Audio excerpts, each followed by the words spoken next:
This episode of the Professional Left podcast was recorded before Tom Price got the boot, but it is brought to you by Where the Good Lord Split Ya, Professional Farewell Party Planners. Use special offer code Tom Price to get a discount on your farewell party. Where the Good Lord Split Ya, Professional Farewell Party Planners.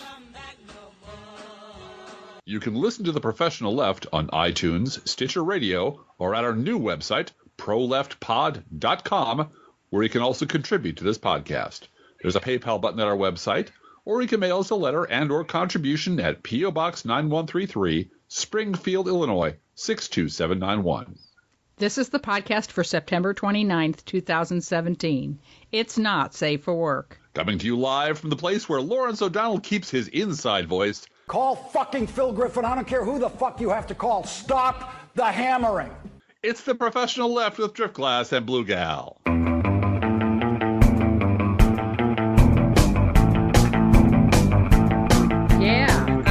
That's a week old, but that voice you heard was indeed Lawrence O'Donnell, offset.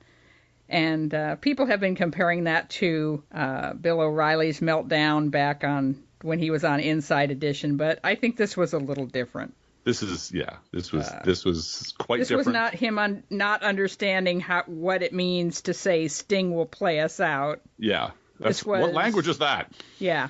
This was lots of noise interfering with his ability to do his show. Mm-hmm. The script editors totally ignoring, apparently, something he really made a big deal about in the day show conference. Right. And putting it on his teletype, or on his teleprompter that made no sense. Yeah. So he was reading something that made no sense. And Lawrence O'Donnell is a writer. Yeah, a screenwriter, a script writer is real important to him and anybody who cares about, putting their words in front of them and reading them exactly as you wrote them. Well, and apparently he was reading sentence fragments off the screen. So, I mean, it is just, it sounds like everything was conspiring to make this a terrible show. Plus the hammering. Make it a terrible show, but a great soundbite. My new ringtone is Lawrence O'Donnell. Ringtone saying, call Phil fucking Griffin. Yeah, that is life to me. Now, before we go on, I would like to say that, like many millions of imaginary Americans, our thoughts are with Senator Manny People, who remains hospitalized with a terrible case of grayscale, and so could not vote to take my health care away from me and my children. We all know how much Donald Trump depends on Senator People for advice and counsel. In fact, hardly a day goes by when Trump doesn't answer a question about some stupid, bizarro conspiracy theory or lie he made up by saying, many people told me this and many people told me that. So, again, our hearts and prayers go out to Senator Manny People's imaginary family, and wish him speedy recovery from grayscale in the imaginary hospital where he resides. He was a former imaginary car dealer, wasn't he? I believe he was. Sure. You would know. I believe he was the car dealer in Alabama. And as everyone here knows, or does not know, perhaps we have some new listeners. Since I issued a challenge today on Twitter, perhaps we'll have some new listeners who come by just to listen because they haven't listened before. Blue Gal, as you know, lived in Alabama, the great state of Alabama, for 14 long-ass years. I lived there from 1996 until 2008. So that is that's not right. 2008, 1996 to 2000 to. So I lived there 12 years. years. Yeah. But I gave birth to all three of my children in suburban Birmingham. I lived in Birmingham, Alabama. My ex-husband was the president during our marriage, was president of the ACLU of Alabama. And I know and am very familiar with the career of one Roy Moore, who is now the Republican nominee for the special election to replace Keebler the Elf as senator from Alabama. So Jeff Sessions, he's replacing Jeff Sessions. So I know what Alabama politics as a progressive in Alabama, what that is like. And I got the hell out of there, and I'm not ashamed to say it. And Driftglass wanted me to talk for 55 minutes about what Alabama politics is like, which I'm not going to do. But let me say a couple things. One is Alabama tells itself that it's a Christian state. It tells itself, the vast majority of Alabamians tell themselves that what they want is a Christian nation. And they do it explicitly, right? Right. They're openly, like at the bank. Well, this is what my experience was, which is you walk into the bank to cash a check and the bank teller has a Bible verse of the day facing outward toward you. It is white Baptist, in your face. They take very seriously this put your light on a candlestick, not under a bushel, show your faith, wear it on your sleeve, wear your love for Jesus Christ on your bumper sticker. It should be outward all the time. And yet Alabama is, number 1 or number 2 in the nation for divorces, number 1 or number 2 in the nation for marital infidelity. Not so much children born out of wedlock. There's a lot of premature babies born in in Alabama. Well, and what's an abortion called in Alabama? The abortion is called a shopping trip to Atlanta. Yeah. So that's, you take a shopping trip to Atlanta and you come back and you're not pregnant anymore, and Mima and Papa don't have to know. It's a miracle that you were having, the pokey with your boyfriend. If you can afford it. And there are a lot of people who get married very young. The idea is to keep the devil away by marrying young. Huge wedding industry in greater Birmingham, Alabama, to have the nice wedding, big, huge wedding. We had babysitters from Samford University, Samford, is the Baptist university in Birmingham. And they don't have a medical school there, but they have a law school, and the law school is where my ex taught. The law school was not Baptist. The law school, they wanted professors who would have a national reputation and so forth, and they were not as cloistered as the undergraduate school was. But we would hire, because I had 3 babies in Alabama, we would hire babysitters from the undergraduate population, and they would inevitably come to my house to babysit with a humongous wedding planner binder in their hands. And it was, you graduate from college, you get married. That's what you do. So you married very young, and then you were married for 3 or 4 years, maybe had a kid, maybe not, and looked around and you were having sex, and all of a sudden, that pastor's kid in church looks real cute, or you're teaching Sunday school, adult Sunday school, and the guy across the table is winking at you, or whatever, and you just got married at 21. So you didn't know what you really wanted out of life. There's variety out there. Yeah. So there's a lot of, second chances and quick divorces and so forth. And born-again virgins. Oh, yeah. Oh, yeah. And so they want to tell themselves that they're all good Christian people. And there is very little discussion about the innate sinful nature of human beings, because you eat at Chick-fil-A. Right. And, they're closed on Sunday, so to give you time with Jesus. So we know that's a good Christian business, and that's what determines your salvation. And I loved what I've been so upset this week with her column. This is Michelle Goldberg, who I just love. I've loved her for years. She did a wonderful book about international law and abortion, and how, in Central America, women are going to prison for being pregnant and alone and scared, and abortion is what the real consequences are when abortion is really illegal. She's done wonderful work, and followed her career, and every time she's on TV, I learn something.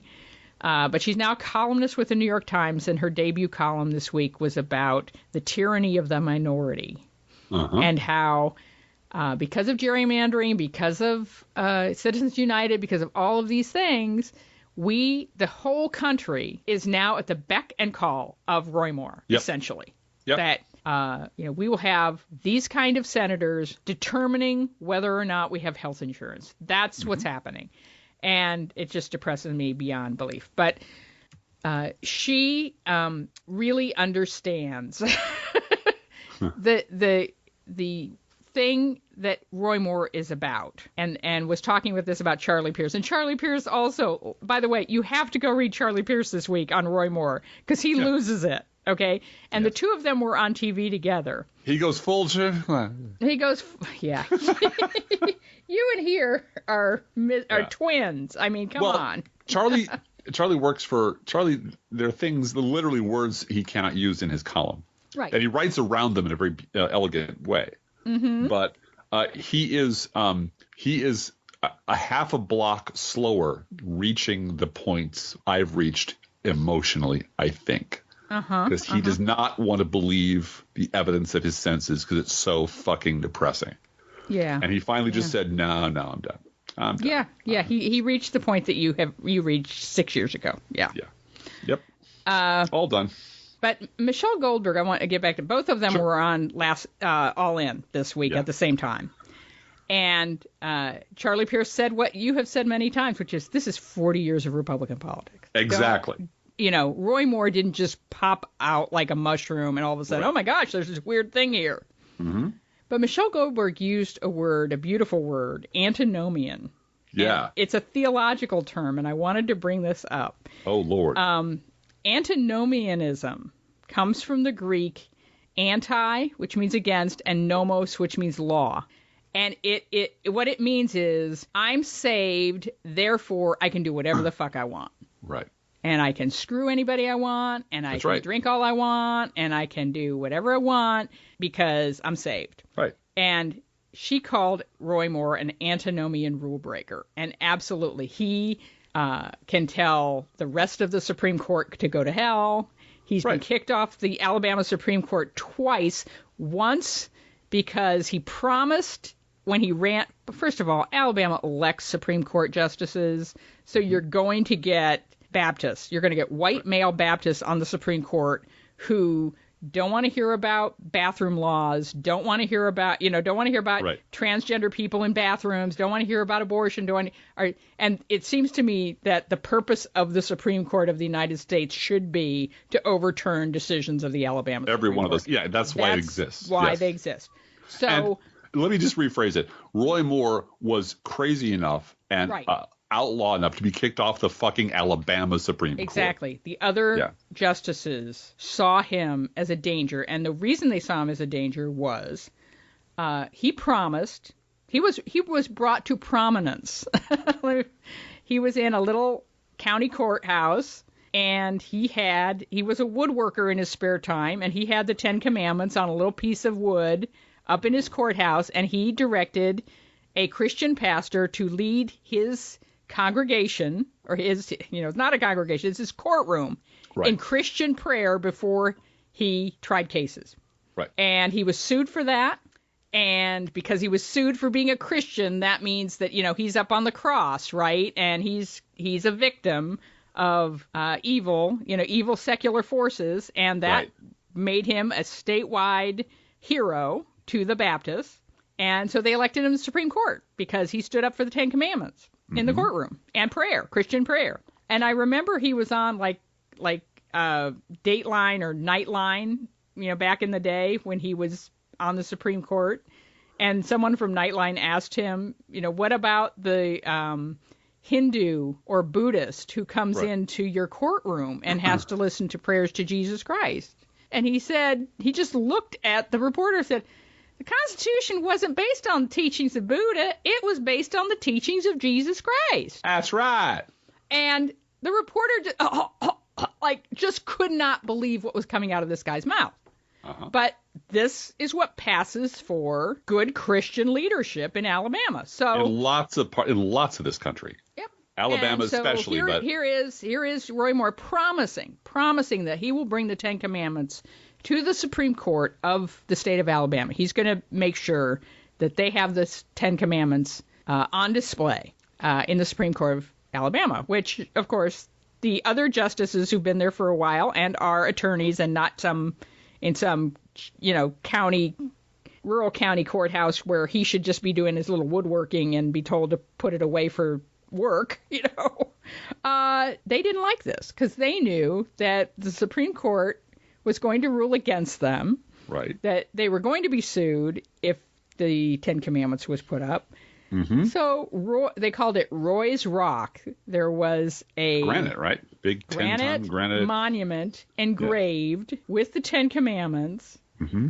And to try to make it more palatable, they put quotes from the founding fathers around the outside. So it wasn't all biblical. It was a historical monument. See, that's not scriptural. Right. This isn't just scriptural. This is about our founding fathers loving the Ten Commandments and basing the constitutions on the teachings of Jesus Christ. No, they didn't. No, they didn't. So here is this 3,000-pound monument that he installed in the lobby of the Supreme Court building in the middle of the night, literally. Right. Woke up in the morning, there the justices walking in, and there's this monument. It's about the size of a two student desks in a grade school classroom. So they wound up getting sued for that. And as I said, my ex was president of the ACLU of Alabama when he did this, and they had to be careful because they couldn't just sue him on behalf of the Alabama ACLU. It turned out they had to sue the Supreme Court based on people with standing, and they found two Roman Catholic lawyers, both women, who tried cases or were representing clients before the Supreme Court of Alabama. And they have a different Ten Commandments than the one Roy put on his rock. And so therefore they had standing that their particular religious freedom was being violated by having a different Ten Commandments. I mean, this is really complicated, but it is how the law works, and it's how you design a case so that you can win it. Well, and it's also really important to understand, and I'm not a lawyer. I was married to a lawyer for 10 years, but I'm not a lawyer. Another thing that you and I have in common. We weren't married to the same lawyer, so let's be very clear about that. But it's really important because you don't want anybody being able to sue anyone for anything. Right.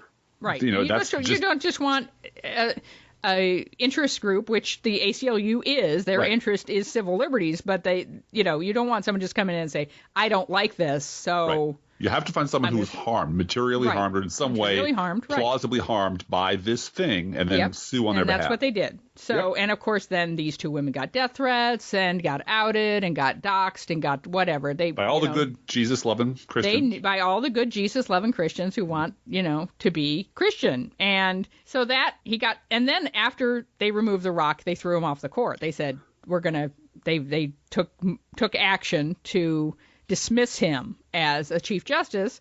So he ran again and got elected again. Yeah. Fuck you. Yeah. Because we want Robert Mueller. And because his voters weren't gonna be swayed from that. He has since then been kicked off the court again when he refused to tell his former peers, former county court judges, that they had to accept gay marriage because the Supreme Court told them they had to. Right. And so that's contempt of the Supreme Court of the United States, which the Supreme Court of Alabama is not allowed to do. And so they kicked him off again. And that's where antinomial comes in. Yeah. Because it's not just he's an asshole. He has no fucking nothing but contempt for the law where it doesn't line up with his warped interpretation of the Bible. He doesn't believe he or anyone like him ever has to obey any law that he doesn't feel meets his biblical litmus test, period. And in the position of Supreme Court justice or United States senator, that is catastrophic to the country. Right, it is.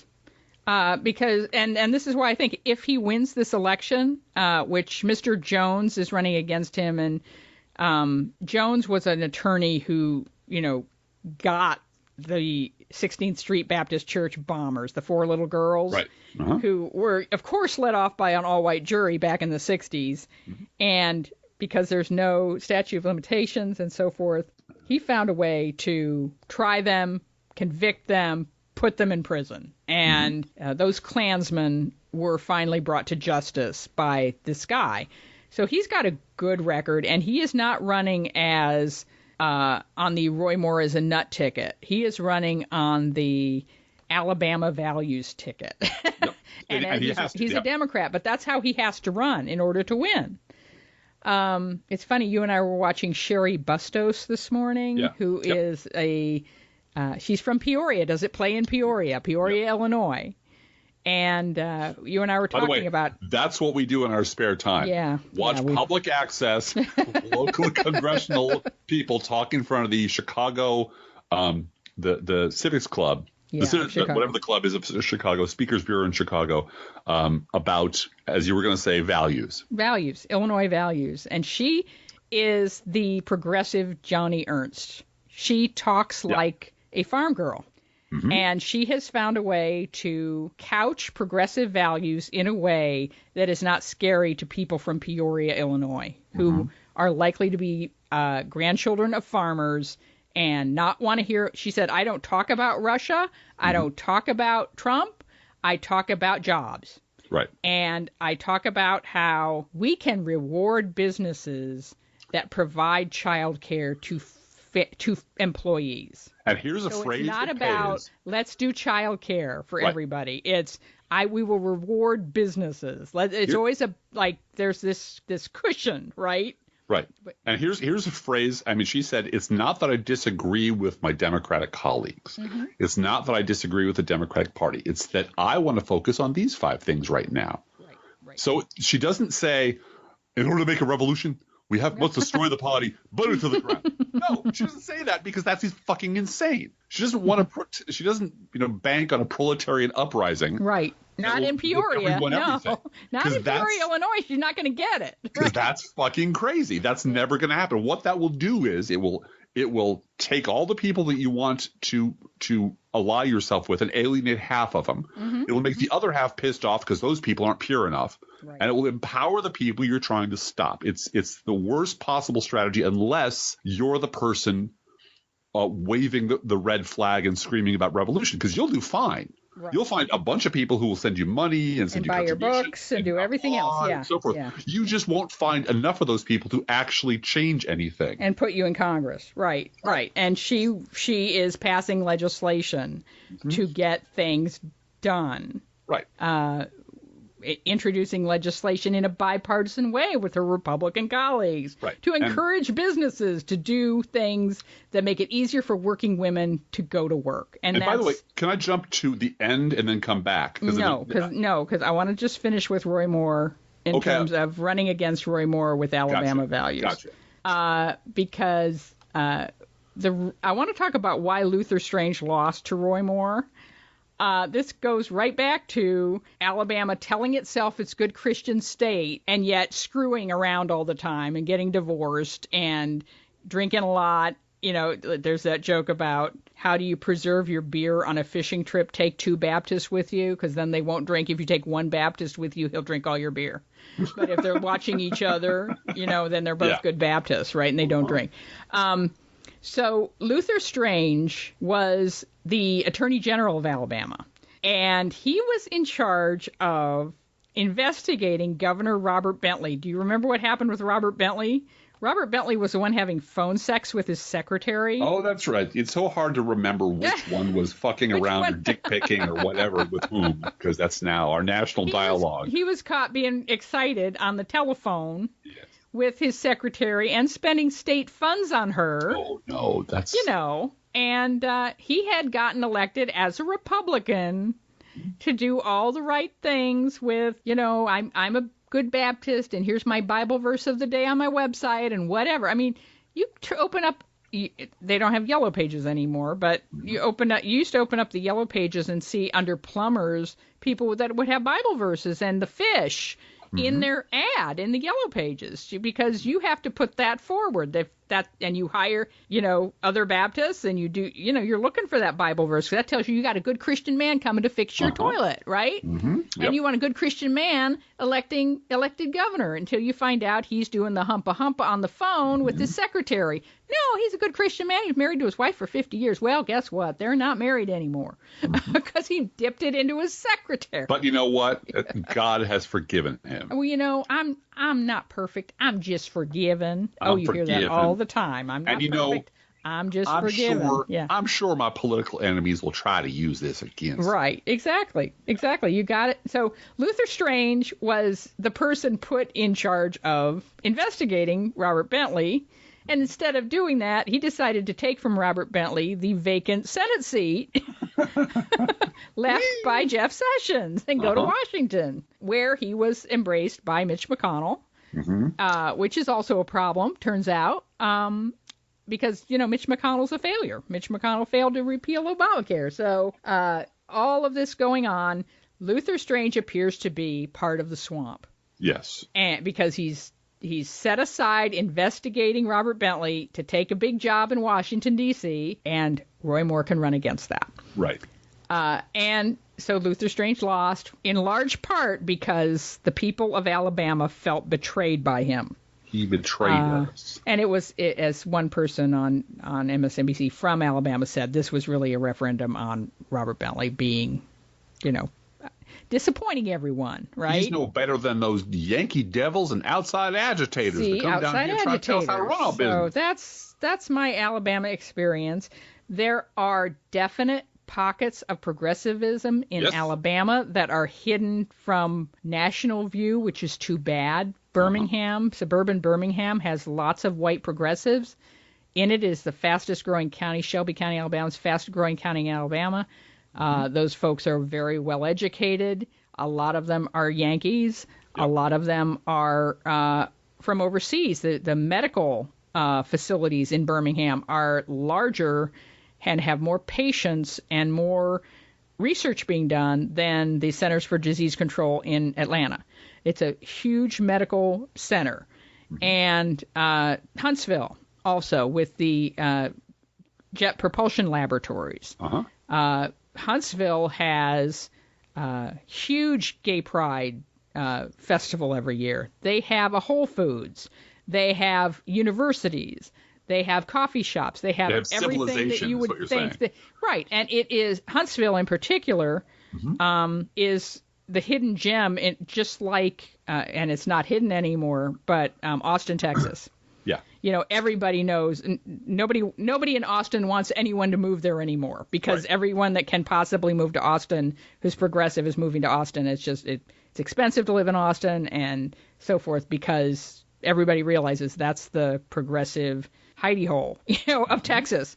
And Huntsville is that for Alabama. I highly recommend if you are retired and have secure health care and pension money coming in, and you live in one of these states that has real high property values, check out Huntsville. You can live. There's no commute time. You can get anywhere you need to go in a very, small amount of time. The weather's great. Everyone around you is progressive. The state senator from Huntsville, last I checked, if she's still there, is not only a Democrat, she's a lesbian. She's a lesbian, for goodness sake. She's a lesbian. So, this is progressive place. Yeah. And yes, you'll be living in red state Alabama, but you'll be helping to flip that state whenever we finally get to that point. I only have two things to add. And you'll be living better. You'll be, you can live off your house sale. I know you have to pay, and we're going to get into tax reform in a minute, but yes, you'll have to pay some taxes on the sale of your house, but what you'll have left over, if you're house rich and bank poor, moving to a place like Huntsville, you won't have snow, and you'll have good weather, and you'll have culture all around you all the time. The Jet Propulsion Laboratory and all the scientists there, they bring the culture with them, and it's highly recommended that you look at a place like that, and it might be in a red state, it might be in a swing state. If you can find a swing state that has that kind of community in it, you can have a much more comfortable retirement because housing prices are so much lower. So, well, let me give you an example. I want to just add two things to that very eloquent and thoroughgoing discussion of Alabama politics. When you get a Republican governor in a swing state, in a purple state, in a bluish state, you get someone like Bruce Rauner, Governor Hedge Fund, who this week signed into law an abortion pay-for bill. Yep. Medicaid pays for abortions in Illinois now. starting today, or starting whenever the bill goes into effect. Yeah, goes into effect, probably tomorrow or Monday. Does he? Bruce Rauner arrived with the Koch brothers playbook, the Alex playbook, in his pocket. He was going, and all of the people he hired and fired over the last year because he's a CEO and doesn't understand how government works, were all a bunch of Alex people, all a bunch of the people from the Illinois Policy Institute, all the people who are little Randite, drones operating right under the surface. And but he has to now go vote shopping in what is essentially a blue state, a progressive state. And what happens is you get a Mitt Romney effect. He has to find a way to peel off some Democrats from whoever the hell is going to get nominated, because he's going to lose otherwise. Yep. And probably lose very badly, because nobody likes him. He's fucked up pretty badly. So what happens? Well, politicians are ultimately creatures of pressure.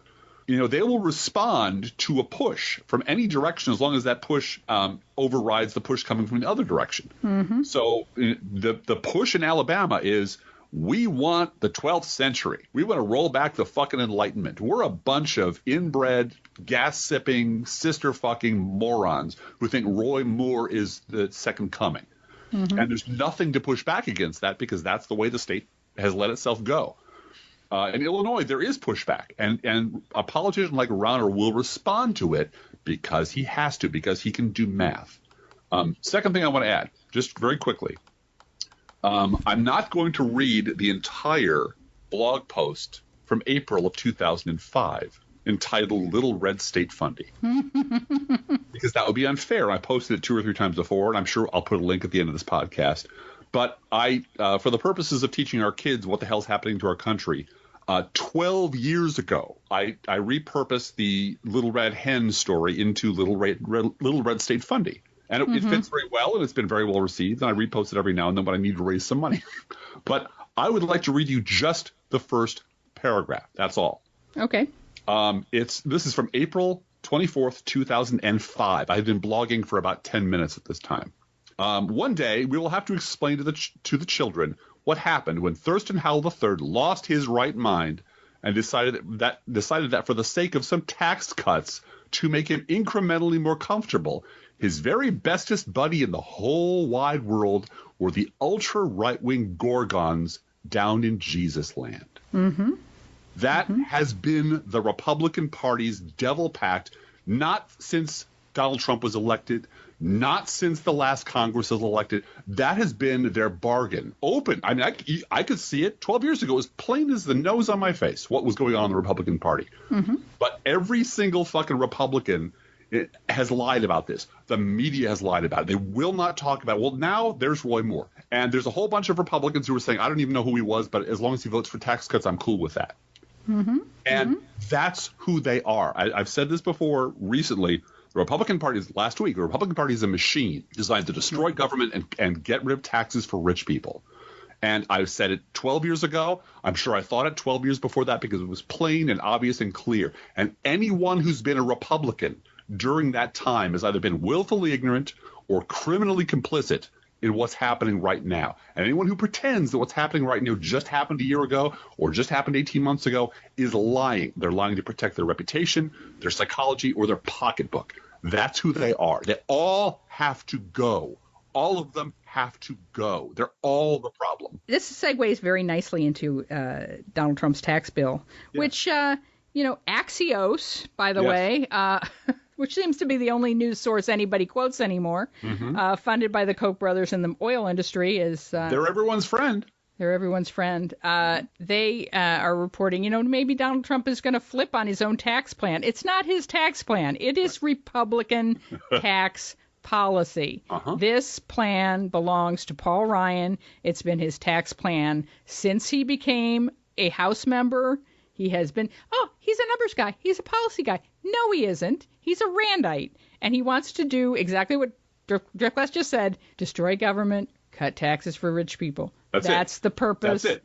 And you can make up any myth you have to make up. We're going to have 4% growth. It's going to grow the economy. Tax cuts are going to pay for themselves. We want to make sure it brings job creation. Lowering corporate taxes will free up the market.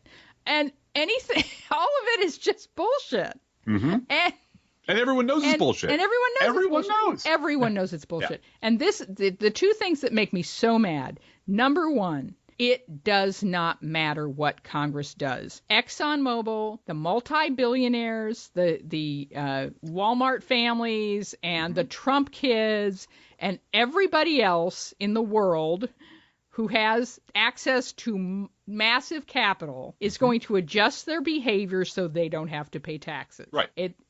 ExxonMobil has at least 700 tax lawyers in their employ full time, making sure around the world that they pay the lowest taxes they can possibly pay. That's good business. That's exactly what you do. And so to me, this is about how can you get away with screwing the rest of us as much as possible, and this is what Trump is figuring out, that probably increasing the lowest tax rate to 12% from 10% isn't going to look real good. No.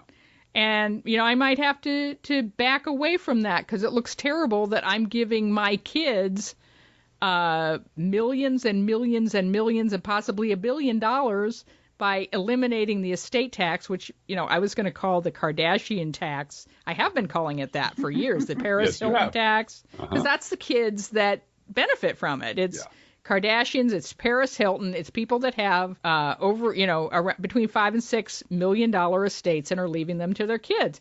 Well, what those people are doing is making an estate plan that puts things in trust for their kids or incorporates or does something else so that that money is sheltered from the estate tax. We did this thing where we made a foundation and then the kid works for the foundation for the rest of their lives and gets paid $1 million a year and never has to worry about anything, but isn't paying that estate tax because there are workarounds for everything if you're rich.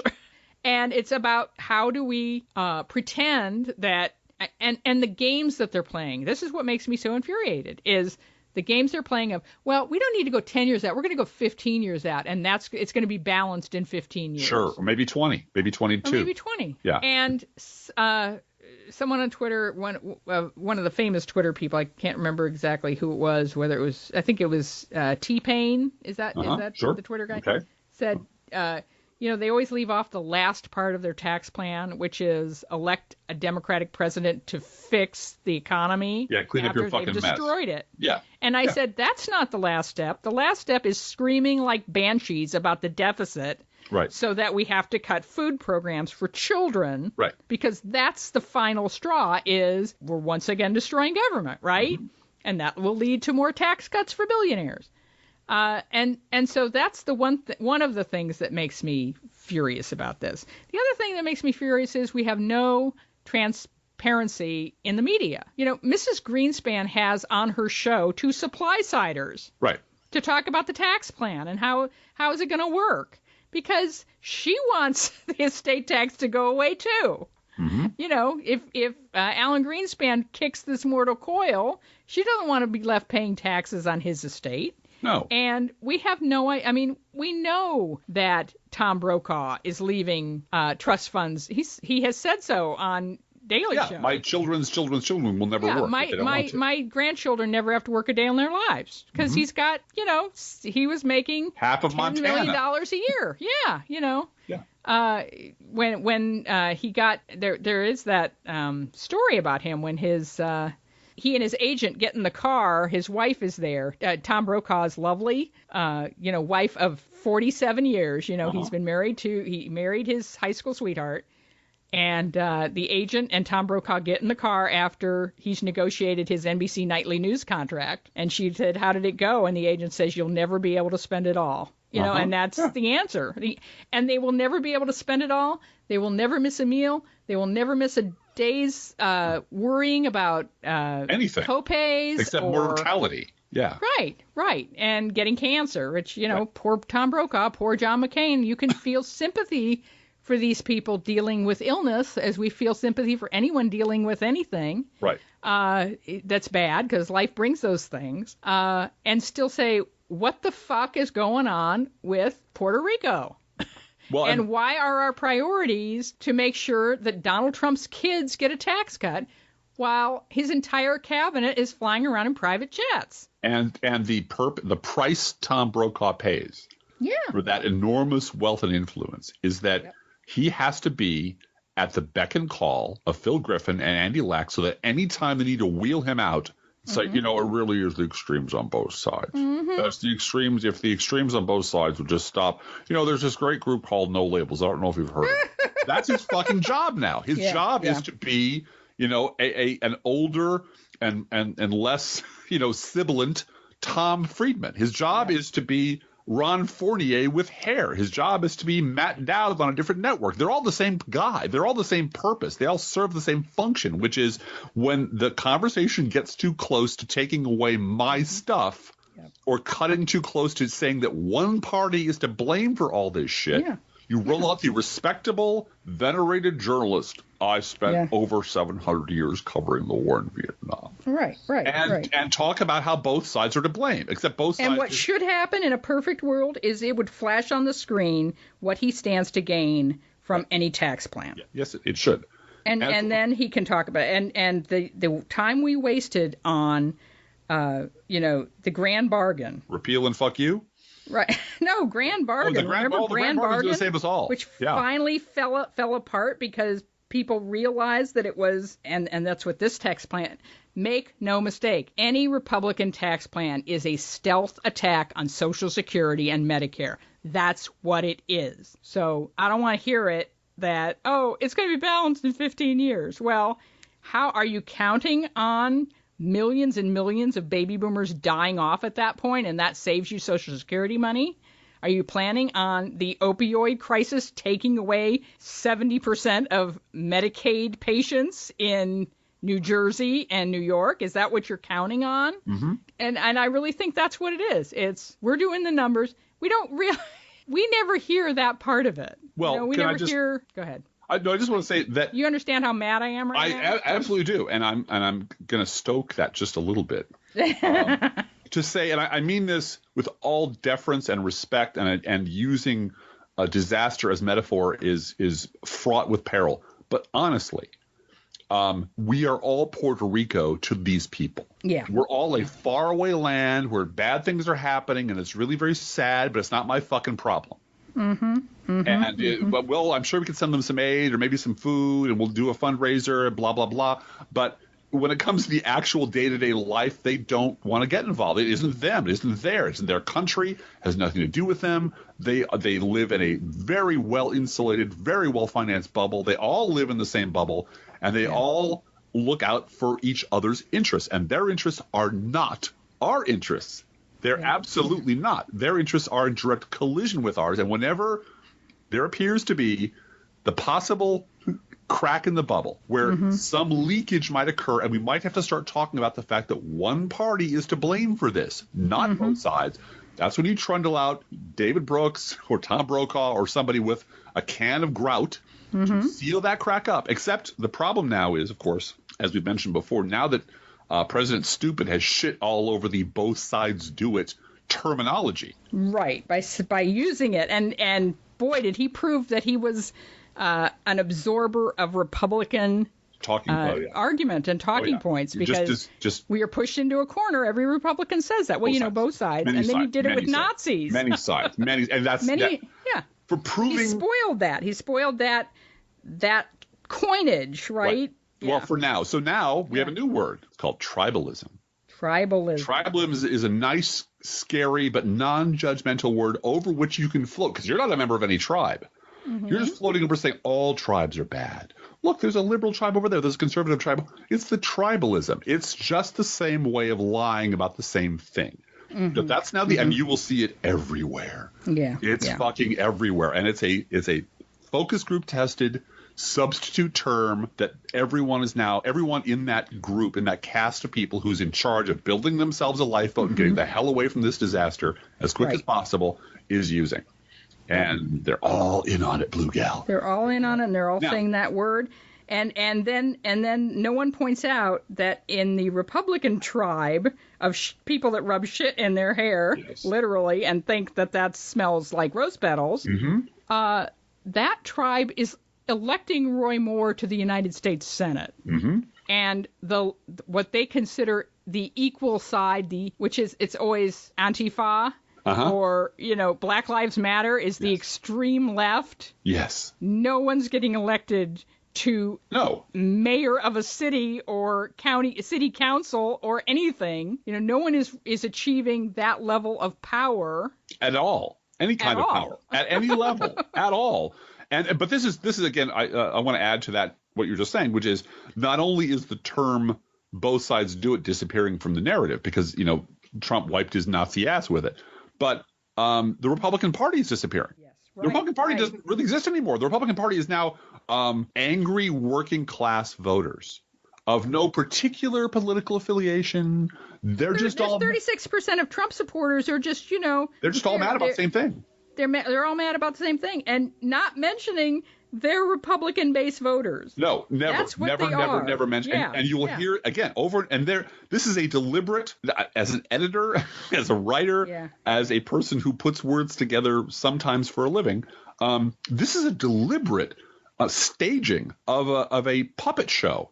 That here's the shit we're not going to talk about. We're not going to call Republicans to blame. We're not going to put the fault at their feet. We're not going to tell our friends who are Republican lobbyists and Republicans who work in the media and Republicans who are at my cocktail party and Republicans I'm married to and Republicans I had kids with that they're the problem because that causes too much agita at Thanksgiving.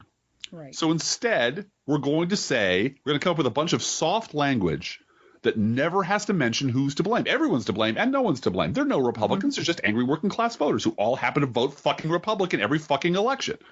Right. And the only reason they get away with telling these lies after lies after lies is because they own the cameras. They own the printing presses. They own the book publishers. And every time you hump one of these people, every time you rub up against them for your advantage, you lose and they win. Because every time you lend your credibility to say, I don't know, a Michael Steele, you are not improving your position. You are improving his position. Yeah. Every time. And this is, this has, as I want to talk a minute about Megyn Kelly, but I really want you to talk about what's sailing under the radar. Yep. Children's health insurance program. The really Children's important health thing, insurance the actual program is expiring today. Right. And this weekend. And yes, the money, apparently the money, because nothing matters anymore. Right. Nothing really matters anymore. They find a way to make it work for them. The money is there until March, so they have time. Congress always has time to patch things up and make things not actually matter. But this weekend is the weekend when the Children's Health Insurance Program expires, and it needs to be renewed. And it's in committee, and it's stuck there. And they're going home. And they'll package it with something else, right. And possibly, or they'll say, they'll make it a big fight and make children's health care a bargaining chip for some other tax cut. Exactly. Right? What will they hold hostage? How will they use kids as a human shield this time? Yeah. Because they will. Or they just forgot. I mean, they were so busy trying to take everyone's health care away from them, or fuck up health care for millions of Americans, throw 30 million people off of health care, screw up people. They were so busy trying to do that over and over and over and over again. They forgot to renew the health care program. Oh, they didn't forget. They've known all year that they had to do this, but they were busy. They're very busy. They were very busy doing absolutely fucking nothing. And so here we are. And that was the other thing that impressed me about what Michelle Goldberg said, of painting the picture of actual constituents begging for a hearing with their congressman, and the congressman won't meet with them because they're not the Roy Moore voter. They're not the person who's going to vote in a primary. They're not a person who's going to primary them. Right. And nobody primaries to the left in the Republican Party because Rush Limbaugh wouldn't like it. Well, and nobody at the New York Times or the Washington Post interviews Hillary voters to find out what Hillary voters think. What Democrat they're only interested in finding those right-wing because it's a freak show. It's like Bill, Wild Bill's Wild West show or Buffalo Bill's Wild West show. They're bringing the frontier to the city. Look, honey, they're Indians and buffaloes. They're bringing, the freak show to town. Look, it's a Southern evangelical Christian voter. You can touch him. Ask him a question. He speaks English, sort of. And that's all they're interested in. They're interested in this odd curiosity from this other country that doesn't affect them and has no bearing on their lives that make these insane decisions. But no, you're wrong. That's where Michelle Goldberg depressed me again, because she said because of the Electoral College, because of gerrymandering, because of the way things are set up, that other world runs things. Oh, no, what I mean is... We have two Americas. We have an America that's educated. They're concentrated at the coast. They live together, and they live together in blue states because blue states provide them with health insurance. We talked about this last week. People who can't move out of D.C. because they moved to Virginia, there is no Medicaid expansion. They can't move. They can't move for work. They can't move for an easier commute. They can't do it. And so we have two Americas. No, that's not what I was. That's not what I was saying. That's not I know what I was you weren't, saying. but you know what I'm saying? We have two Americas, and rural, bigoted America is in charge. Because the founding fathers insisted on it that way because that preserved slavery. Yes, it did. So we know where we're at, just so we know where we're at. And I'm in a really bad place right now because of this. And I understand that. What I'm saying is Andy Lack and Phil Griffin and Arthur Schulzberg are not affected by this. No, they're not affected by anything. That's the point. Yeah. They send their people to interview and focus on and talk about and focus group and impanel these people to talk about because they're curiosities and they're interesting stories. But what those voters do, what the effect they're having on the country doesn't affect the rich people at all. No. They can sail away. They have mountains of money. They have half a state is owned by Tom Brokaw. Whatever shitty thing Roy Moore does won't affect the Schulzberg family. Won't affect David Brooks. Right. Won't affect them at all. So they don't care. They have no vested interest. And Roy Moore might be good for ratings. You never know. Very well be. That's all I was saying. Yeah. Now, we have a news roundup.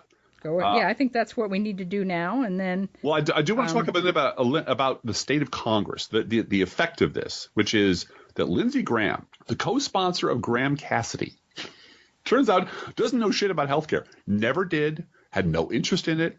Said in an interview in The Intercept, to give respect where respect is due, that he thought some other Congress was working on this problem. That he thought there were a bunch of smart people out there somewhere who were working on it, and he was just going to basically steal their notes before class. And it turned out there were a bunch of clever people, smart people working on healthcare. It was called the Obama administration. But there was nobody. He said, well, I figured we've been talking about this 7 years. Somebody must have been doing something. So I just figured I'd rip them off. I'd slap my name on it, and that would be that. And it turns out he has no idea about it. And afterwards, he's laughing about, I spent 2 months on this, and I figured someone was doing something, but they weren't. Isn't that funny? Isn't that a hoot? And he'll be reelected. And in the meantime, the rest of us were facing legislative terrorism. Yep, every day. Every night for 3 months since January, worrying about whether our kids were going to have their medicine. Absolutely. And Roy Moore, who was probably headed for the U.S. Senate, never heard of DACA. Yep. Never heard of it. Has no idea. Was pissed off in a radio interview because the person wouldn't tell him what the Dreamers were. He kept asking my opinion about Dreamers. Just shut up and tell me what they are. That's the degree of detachment from reality that these people operate under. Gary Cohen, the king of all tax cuts, has no actual idea what the tax cuts will do or won't do. Can't tell you. It depends on what state you live in. Yeah. It depends. There's always an exception to the rule that some middle class person is going to pay more. No, all of us are going to pay more. And there's two interesting quotes by Rob Portman of Ohio, Republican, and Dirty Dean Heller from Nevada. Rob Portman's, when talking about Roy Moore, said he's going to be for tax reform, I think. And that's all he cares about. That's literally all he fucking cares about. Because, once again, the GOP is a machine to destroy the government and cut taxes for rich people. Secondly, Dean Heller said, who won? I wasn't paying attention. I'm just worried about taxes. They confess their crimes publicly because they know there's no consequence to being greedy, sadistic sociopaths, because their voters are greedy, sadistic, stupid sociopaths who believe anything they're told as long as it's dressed up and looks like Sean Hannity. Speaking of Sean Hannity. Making $2.4 million a month, Sean Hannity. Speaking of Sean Hannity, Megyn Kelly is now on NBC, and she doesn't want to talk about politics at all. She's a uniter now. She might even shed a little tear when you see her on TV. She's a fun-time, feel-good gal who just wants your mornings to be peppy and upbeat. I give her 2 more weeks. Yeah, I do too. And then she goes Greta Van Susteren. Yep. Yep. But that's how. But she wore Gucci pants on her first day. Oh boy. Well, that's how the network executives who control your news think of you. Not you personally, Blue Gal, because we understand each other. But that's what they think of their viewers. Oh, they're fucking idiots. We'll just dress her up different, paint her up. It's all a fucking show. None of it matters. The insane racist things that she was troweling out to Fox News old men while they jerked off to her every night. That doesn't count. Everyone will forget that. We'll just put her over here in a different chair. Some of them will come along, and we'll sort of make her the white Oprah. She'll be up in the morning. She'll be perky. She'll talk about her diet, and she'll cook some eggs. It'll be great. And everyone will forget that she worked for the worst people in the world, that she let them do terrible things, and she laughed all the way to the fucking bank while she was doing it. Because none of it matters. Well, it matters to me. It matters to tens of millions of us out there. And the people to whom it doesn't matter had better fucking well look out. Because you know what? You think we're going to stop casting out people once Roy Moore's out of the way? Oh, no. Nope. No, we're making a list and we're checking it twice. And believe me, the memory I have of Little Red State Fundy for 12 years, my memory goes back 50 years. I remember all the shit you folks did. We all do. That's what terrifies conservatives about liberals, is we actually remember the past and remember it accurately, and we bring it to the table every time. That's why we're not invited to the table, because we might just sneak in a mention that Michael Steele used to believe this crazy shit and that crazy shit and all this other stupid nonsense when it's no longer polite to mention that fact in mixed company. It's no longer polite to talk about Bill Kristol blood-soaked hands in the Iraq War. We just don't talk about that anymore. Yeah, well, and it's like I said to Josh Barrow on Twitter when it was getting to be clear that Graham Cassidy was going down. And people were still saying, and I was ready to say it was over when McCain said no. Yep. I was ready to say that, and people kept saying, no, you got to keep calling. And I thought about it for a while, and I thought, oh, that's right. Mitch McConnell might decide to do skinny repeal at the last minute at midnight. Yeah, why wouldn't he? And until it's tomorrow night, the 30th, and it takes 60 votes for the rest of this year. Right. I mean, you wrote in our notes. They have to stop taking away our health care for a while so they can cut billionaires' taxes, but they'll be back. Yeah. And so Josh Barrow said something about, you can tell people to panic all the time because you think that's strategically useful, but eventually they'll get tired. And I replied to him, and I said, serious question, Josh. You think women who have a disabled child who depends on Medicaid never fought through fucking tired before? We've never been tired? You think we've never been tired? Goddamn good answer, honey. Yeah. Because we've been tired for a long time. Well, Josh gets tired because he has all those tweets to do. Then he has a whole paragraph to write. Then he has to go on MSNBC and talk about, stuff. How he's abandoned the Republican Party. And I get that. And I did tell him after that. I said, you left the party. Congratulations. You did the right thing. Yeah. I'm glad you did. Yeah. Now stop making excuses for how monstrous these people are and what they're doing to us.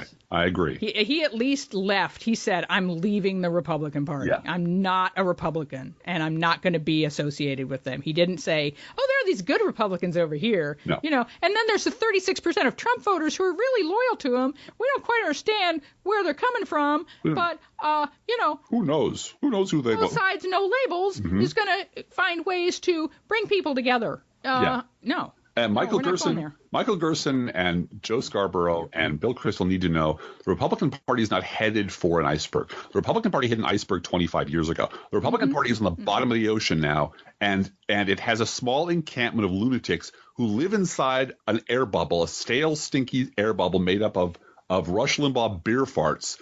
And that's your party. And unless you acknowledge, no, this is not of recent vintage. These people, all of them, are the problem. And you were there. You were there. You were part of the revolution. You made this happen. And the thing that infuriates me is, again, everyone knows it.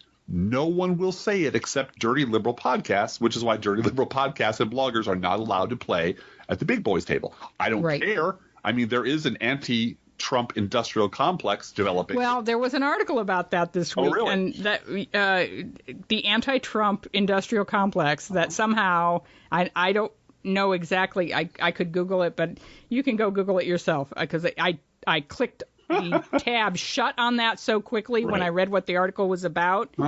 Apparently, these are really good years, and I'm grateful. Believe me, the more support anti-Trump movement has, the better. ACLU is way up membership. Yeah. Fine. That's great. That's fantastic. Environmental groups are seeing people pouring money into their coffers. This Mr. Jones, who's running against Roy Moore, made $250,000 in one night. More women are signed up to run for office than ever. We flipped 2 statewide seats.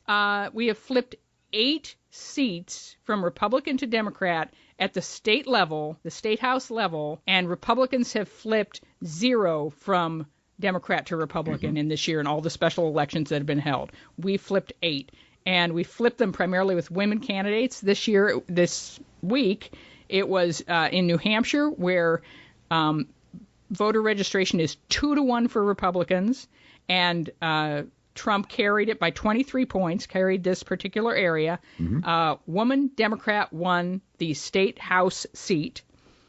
In Florida, which was a special election to replace a Republican politician who had used the N-word in front of black colleagues. Yes. Sweet. Florida, don't stop being you know. Yeah. A woman, I'm sorry I don't remember her name, but she won state Senate seat. She ran on health care. She ran on the fact that she was born with herself with a cleft palate. She had, that is considered, even though she had all the plastic surgery as a baby to fix it, and she looks perfectly like, her mouth is fine and her language and talking is fine, and she had everything fixed. It's a pre-existing condition. That's right. She will not get health care if they take it away from her based on pre-existing conditions. So, and Florida didn't expand Medicaid anyway. So here's what we're talking about. She won, and she won against a Republican who was on The Apprentice, a guy who was on The Apprentice, which I think is just, that's just perfect. Yeah, on the resume, but she ran on motherhood health care, caring for your kids, making sure your kids have health insurance. And she won. Of course she won. Because people, this is personal. And if we run women, if we make it personal, and we make it about taking care of your family. Yes. Yep. You can win. You can win. You can win in Republican districts. And protests generally, from the Women's March to taking a knee, are supposed to make people uncomfortable. Yep. That's the whole point of it. The whole idea of a campaign is to make your opponents uncomfortable. Your positions should be clear, and they should be understood, and they should be motherhood, and they should be healthcare, and they should be kids. But they should put people that you dislike on the defensive for opposing things. That's the whole fucking point of protesting. Well, and unfortunately, the right has been so effective, and Donald Trump, no one's better at this than Donald Trump, at changing the subject and making this about the flag and making it about patriotism instead of about black people, unarmed black people getting shot by police, that we have to continually remind people what this is about. Well, can I do a brief news roundup? Because that actually is part of this. Donald Trump decided he would take on the NFL and decided he would tell them that they're lucky to be alive and lucky to be serving him and they should just shut the fuck up. And as a result, 200 football players and their coaches and team owners decided they would come out and kneel or raise their fists or link arms, et cetera, last Sunday. So he's losing. So much losing, Blue Gal. So very much losing.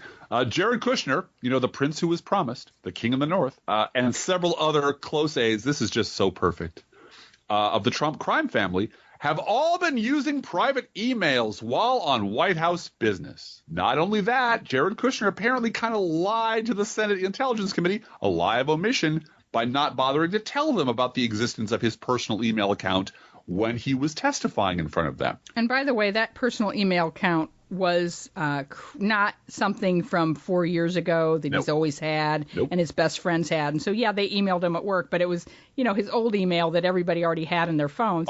He created this account during the transition when he was allegedly trying to create a back channel with the Kremlin at Trump Tower. Lock him up. Lock him up. And that's the thing. That really, I mean, there are so many lines that the Republican base has crossed that I knew they would, because they're just hollow, awful, brainwashed morons. But the idea that the only thing you ran on last year was Hillary emails corruption, Russia, lock her up. That's literally what Jared Kushner, the son-in-law of the family business to whom has been given half the government in the entire Middle East, did. And not a fucking mumbling word from these morons. Not one single fucking word. They just changed the subject. They just... Why does Jared Kushner have security clearance in the White House?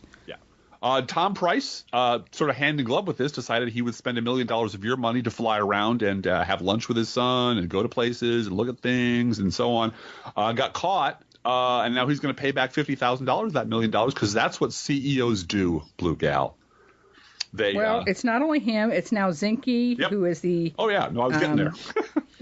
Go ahead. It's all of them. It's all of them. They are there to rip off the government for every nickel they can. If it's not nailed down, they'll steal it. And once they get caught stealing it, they'll shrug their shoulders and go, "What are you going to do?" Roy Moore. Well, Roy Moore's voters are going to applaud, or they're going to blink, or they're going to blame Obama.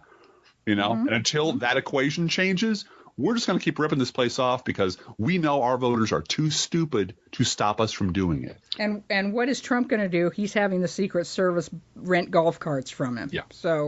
And he's going to, but speaking of President Stupid, he will cap refugee admissions this year at 45,000. The ceiling has never been lower than 67,000 during the Reagan administration. But you know how much Donald Trump hates people. If people were aware of how many of their forefathers were refugees. Potato famine refugees, famine refugees, war refugees, European refugees, religious refugees.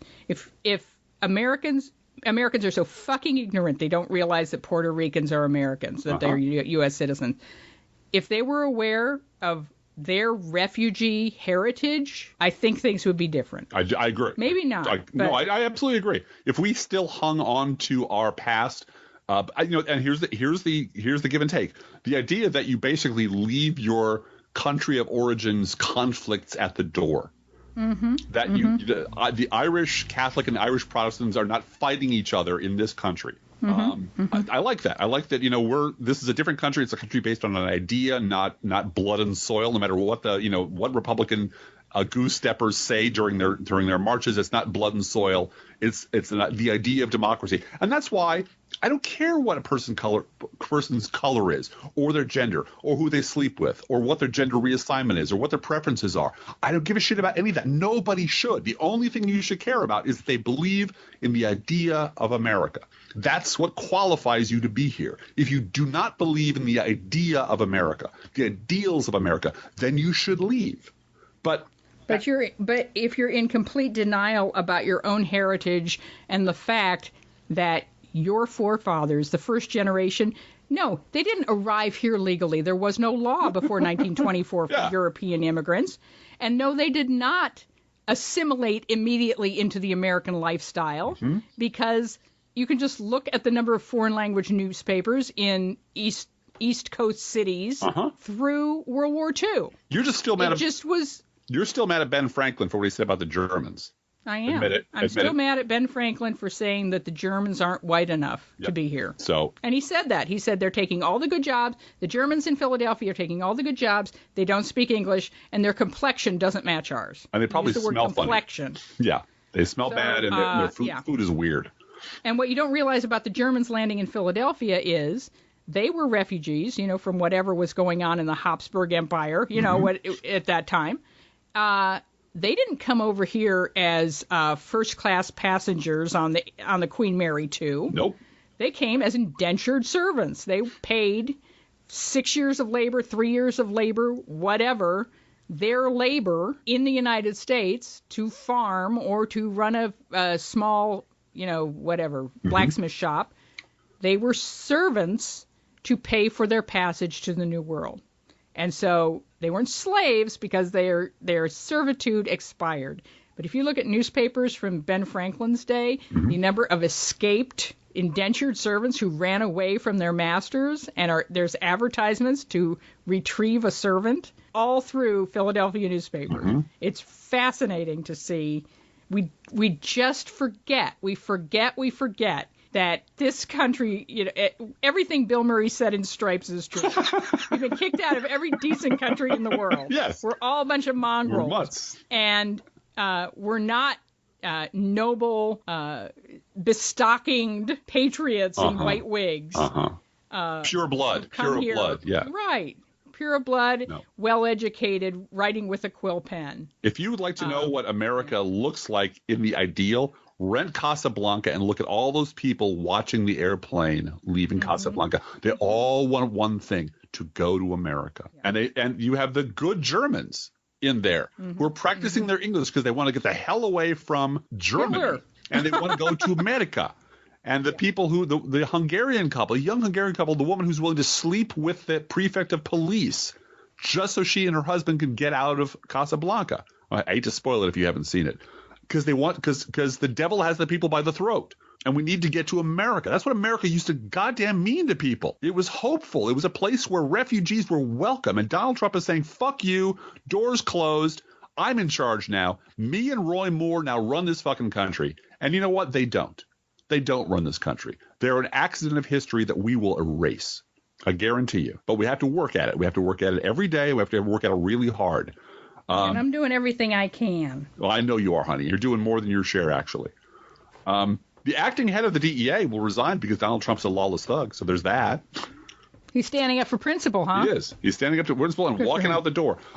It turns out Twitter and Facebook were actually thick with Russian fake accounts promoting Donald Trump, Bernie Sanders, and Jill Stein. So, hey, there's that.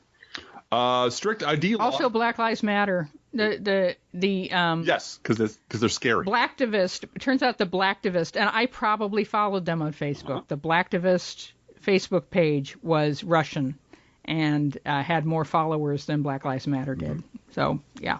Strict ID laws apparently deterred 17 or 18,000 voters in Wisconsin, one study shows. That's in the New York Times today or yesterday. So it's and working. They've also in Wisconsin decided that they cannot certify the voting machines there anymore. Right. Well, 21 the voting machines didn't have a good result. They weren't working properly. 21 states have been told that Russian governments hacked them during the 2016 campaign. Whether they affected anything or not, nobody knows. But 21 states were in fact targeted by the Russian government hackers during the last election.